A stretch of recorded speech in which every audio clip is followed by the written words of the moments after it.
Yes, just a minute. Mr. Chairman, before we turn to the next matter, and before we even turn to that, there's an important, very, very short correction I need to make. There's a very short correction I need to make to my reading of paragraph 18 of Mr. Nabil Choucair's witness statement that I read this morning at IWS 1069. The correction I should make is at paragraph 18, where the statement refers in the last line of that paragraph on page 5 to Nadia, and it should be to Malak. That's a correction that needs to be made for the record, and so that when people read that statement, they will understand. Thank you very much. Yes. Now then. Mr. Chairman, there's now a matter that before we're able to call our next witness, you need to hear about, and there is, as I understand it, an application to be made to you by the Metropolitan Police. Right, thank you. So is someone here for the police? I suggest you come and use this bench here. It's probably going to be more convenient. So you can tell me to sit while I address you. Of course, yes. Thank you. Now then. Yeah. Mr. Chairman, I think I ought to start by outlining the application that I've made in writing, because we, of course, are at a public hearing. The Metropolitan Police Service have today made a written application. We are in public, you know that. I do know that. There are no reporting restrictions. There are no reporting restrictions. The Metropolitan Police Service have this afternoon made an application that I am seeking to address you, sir, about this afternoon. There are no reporting restrictions in place. The application is about an application for reporting restrictions, and I gather, sir, that you wish to hear from me in public before you made any determination of that application. Well, it seemed to me right that we should sit in public unless and until anyone applied for any form of restriction at all. Yes. So if you wish to make any such application, now's the time to do it. Mr. Chairman, I'm in some difficulty fully articulating my application in public because of the nature of the application itself without any reporting restrictions being in place. The most I was thinking of was making a reporting restriction on the application itself. All right? I'm grateful, sir. Well, that preliminary stage of requiring a reporting restriction, perhaps I can outline generically why what the character of the application is. So we are due this afternoon to hear from Ms. Wahhabi, who of course has important evidence to give to this inquiry. A risk has arisen in respect of the timing of Ms. Wahhabi's evidence running before criminal proceedings that are due to take place next week. The application is for a reporting restriction in respect of her evidence only until the conclusion of those discrete criminal proceedings.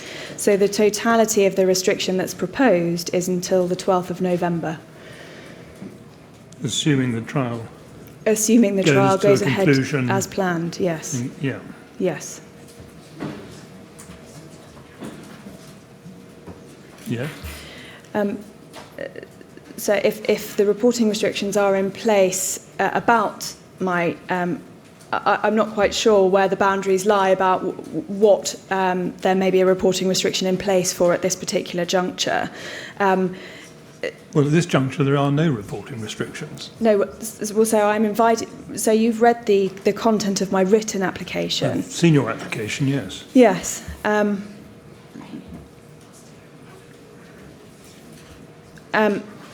So I have to ask that before I make any further representations, this matter it is heard in private rather than in public because of the nature of the concern that the Metropolitan Police have. I can't meaningfully assist any further without being able to address you fully. Well, when you say sit in private, I think what you're really asking me to do is to direct that there be no reporting of the proceedings relating to this application until some date in the future, which I will have to identify, or until further order, maybe.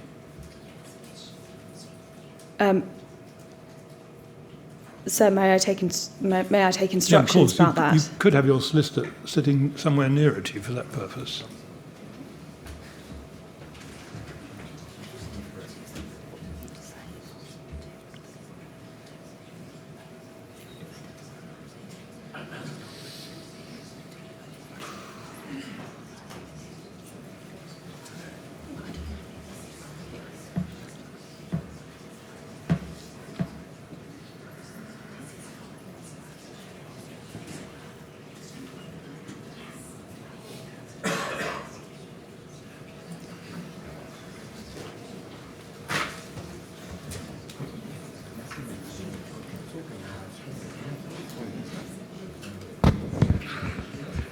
Mr. Mansfield, if you want to be heard on this matter, I might hear you, but I think at the moment you should stay in your seat. Yes, now, Ms. Clark, where are we going with this? So I do apologise. I'm trying not to be evasive about what I can say at this particular juncture, and I do appreciate the last-minute nature of this application. The difficulty with reporting restrictions and the nature of this particular application is that the content of the application contains information that is not directly relevant to the public inquiry and to these proceedings, but relevant to the other criminal matters, and are details that are sensitive to those matters. I'm in some difficulty, Mr. Chairman, agreeing to simply reporting restrictions being imposed. And in fact, I would invite you to consider whether perhaps those who have a direct interest in the application are permitted to stay in the hearing room. Well, I need to be clear about what you're asking me to do. I thought at one point, as you were making those submissions, that you were asking me to clear the room and sit in private in the literal sense. Is that what you're asking me to do? So I'm asking you to hear the application with a limited amount of people in the room, limited to those. Come on, that would be very difficult, because that would mean I'd have to vet everybody in the room to decide whether they should go or stay, wouldn't it? Well, for example, those representatives of Ms. Wahhabi may well wish to be in the room while I make that application. Well, all right. But what you asking me to sit in private in the conventional sense, are you? I am, sir. All right. Mr. Millett, do you want to say anything about that? Well, I don't want to get in the way, and I would think just remind you of your duty of fairness under the statute. But I am concerned about the due process here, because, of course, Ms. Clark acts for a core participant. And it is in the interest of the inquiry to get on and hear all the evidence. And it seems to us to be some degree of difficulty in her position in being able to do that. That said, anything that would help you to determine the application as soon as possible, we would welcome. If there's a case for it being heard in private, and that means without anybody present, in the interest of fairness, then so be it. But I am concerned that the application is being made in private by one core participant in the absence of all the others. And there are many people who may not necessarily understand what that means. Mr. Steen, are you representing Ms. Wahhabi? Oh, you are? I'm so sorry. Of course, that's why you're sitting there, isn't it? But, Chair, may I just put a marker down? We do represent an individual to whom this may have some relationship, the application. Yeah, I understand. And we have had no sight of any application. I have, though, had a brief word with counsel who's currently before the court, before the inquiry, in relation to the application. So there are issues that may well affect us, and we would ask, first of all, to see the written application. Well, I think, yes, presumably no one else has seen this application, has it? No, sir. No.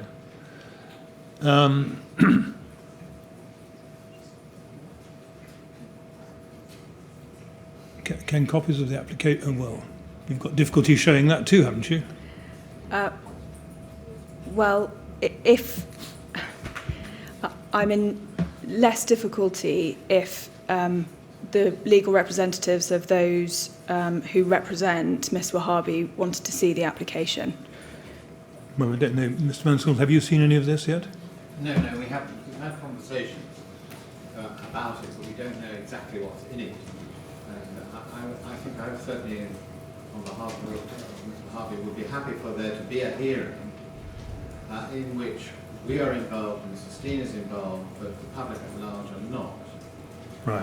The type of hearing you've already had, really, in that regard. So. Yeah. Can I just add Yeah. to this? Because I don't know what the application is about. No. I stand up with that caveat. But obviously, Ms. Wahhabi has some important evidence to give in relation to flat 102.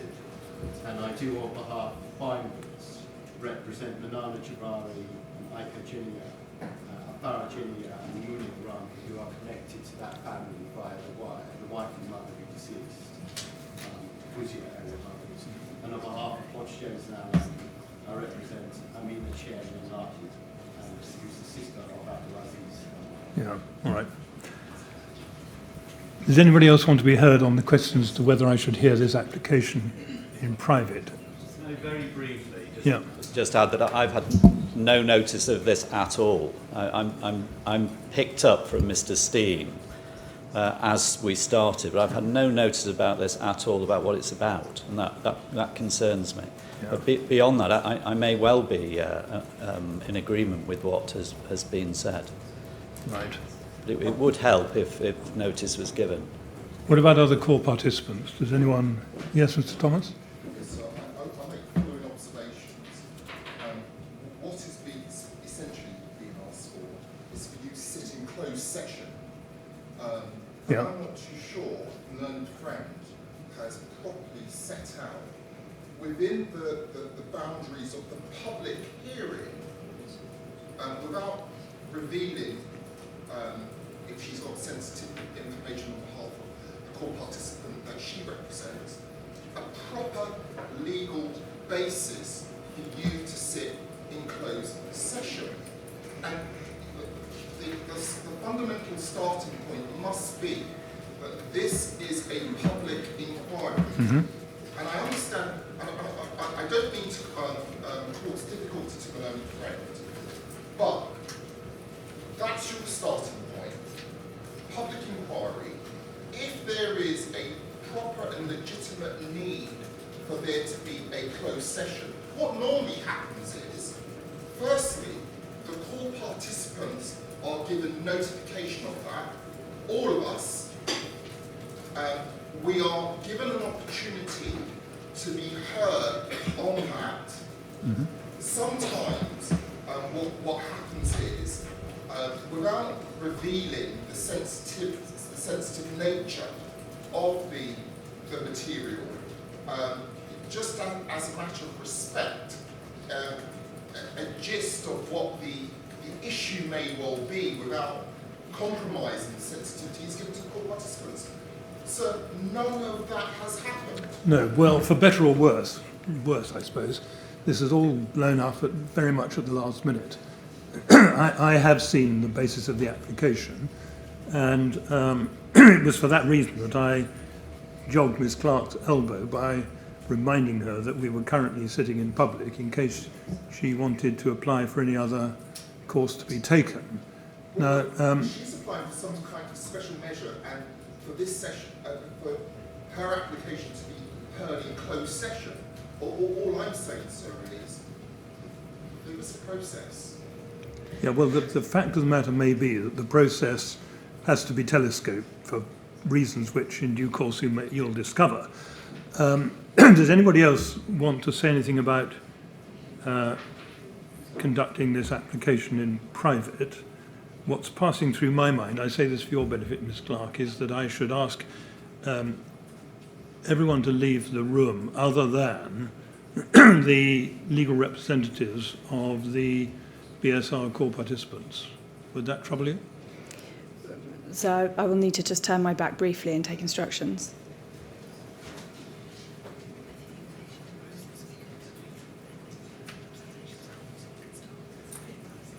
So we'd be entirely content for that You're to be happy the with course. that? Yes. All right. And so can I also make it clear that I do have in mind the statutory basis for the application for you to Well, we'll come to exclude all this. certain people We'll come to all from that proceedings. in I'm a grateful. minute. Right. Well, I'm going to direct then that this application be heard in private, subject to the attendance of the legal representatives for the BSR core participants. And I'm going to direct that the proceedings be recorded as they would ordinarily in terms of video and oral recording, and a transcript taken of the proceedings, but there be no publication of the proceedings until further order. Now, before I actually make that order, one of the things that troubles me about all this is that the press ought to have a chance to be heard on any order restricting publication. Is there any representative of the press in the room?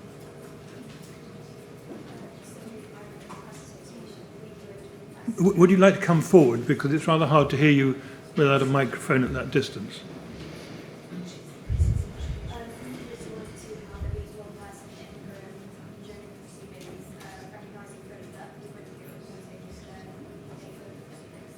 I'm sorry, I'm having real difficulty in hearing you. It's not your fault. It's a big room and a lot of people to soak up the sound.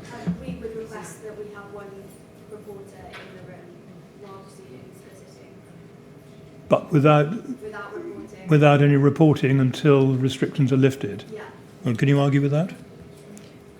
So I think I've said all I can about that. Certainly my Is that- application would be for the legal representatives of the BSRs. Anything you want to say, Mr. Well, I Moore? just wanted to know who was making the representation on behalf of the press, as it were. So, Gemma for the Press Association. Right. I'm content with that. Yeah. Well, I'm content for you to stay in the room. All right.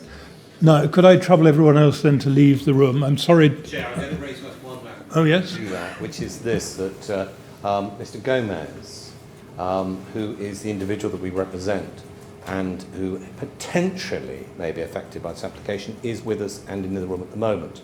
We would ask that he remain. We see no reason in principle why he should not. Anything that is said within these rooms, unless you make a very extraordinary order, we would be entitled to speak to him about. I suppose the same would go for Mrs. Wahhabi, wouldn't it? Could I just add one matter to that as well, and that is that Wahhabi is also in the room. And may I also point out that this is most unfortunate because it's been known for a long time. And I'd add, Mr. Mansfield, I agree with you entirely, And but I would there's not ask- much we can do about that Yeah, now. well, there is one thing, and that is that the witness is reassured at the moment because, as you know, she's in an adjoining room. Yeah, She's actually- I think steps have been taken to explain to her what's going on, but you're quite right. She does need to be aware of what's happening. Right, well, I'm going to say that Mr. Gomez and Mrs. Wahhabi be permitted to remain. Otherwise, I'm afraid I'm going to ask everyone other than the BSR legal representatives to leave the room. Just one sentence to say that I have been informed by the extended family that they apprehend what the application is about. I don't want to hold it up now, but I mentioned the names of the extended family that I Yeah. It may be that I want to address you once we're in. Let's see how we go, shall we? Yes. Yeah, all right. Thank you. Well, I'm very sorry to those of you sitting in the public seating over here. I'm afraid for legal reasons I'm going to have to ask you to leave the room.